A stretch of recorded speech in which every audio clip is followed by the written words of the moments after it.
Legs. You could use printed legs, but I'm just going to use generic non-printed legs. Body. I'm going to use this body. This body is good because it matches with the legs, as you can see. Head. You could really use any head you want.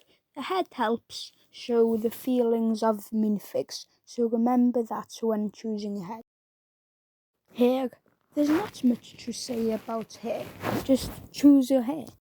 Weapon. Again, you could use any weapon you want, but if you're making a medieval minifig, don't use a gun, use a weapon in the medieval times like a sword or spear. This is another medieval minifig I made.